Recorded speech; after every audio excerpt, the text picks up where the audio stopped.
Sir, ಹೊಸಕೋಟೆಯಲ್ಲಿ Shri ಗುರು mess ಅಂತ ಇದೆ.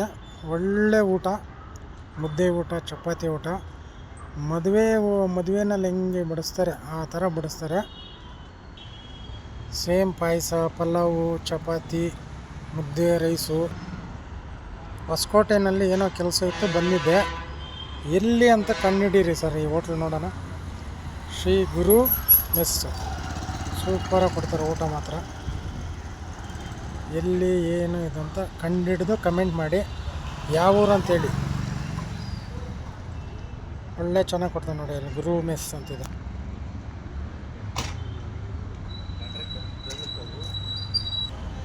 ನಿಜವಾಗ್ಲೂ ತುಂಬ ಚೆನ್ನಾಗಿದೆ ಸರ್. 100 ರೂಪಾಯಿ ಒಂದು ಊಟ, ಎಷ್ಟು ಬೇಕೋ ತಿನ್ಬೋದು. ಎಲ್ಲಿ ಇದು ಅಂತ ಕಂಡುಹಿಡೀರಿ ನೋಡೋಣ. ಬಟ್ ಅವರು ವೀಡಿಯೋ ಮಾಡಿ ಹಾಕಿ ಸರ್, ಇಲ್ಲಿಂದ ಯಾಕಂದ್ರು. ಇಲ್ಲ ನಾನು ಬಿಲ್ಡಿಂಗ್ ವೀಡಿಯೋ ಮಾಡಿ ಹಾಕ್ತೀನಿ ಅಂತ ಹೇಳಿದ್ದೀನಿ. ಡೌಟ್ ಇದ್ದರೆ ಬಂದು ನೋಡಿ, ಇಲ್ಲಿ ಯಾವ ರೋಡು ಏನು ಹೊಸಕೋಟೆನಲ್ಲಿ ನಿಮ್ಗೆ ನೋಡಿ ಕ್ಲೂ ಇಲ್ಲಿ ಕೊಡ್ತೀನಿ ನೋಡಿ. ಇಲ್ಲಿ AS ಅಸೋಸಿಯೇಟ್ಸ್ ಹೊಸಕೋಟೆನಲ್ಲಿ ತುಂಬ ಚೆನ್ನಾಗಿದೆ ಊಟ ಮಾತ್ರ.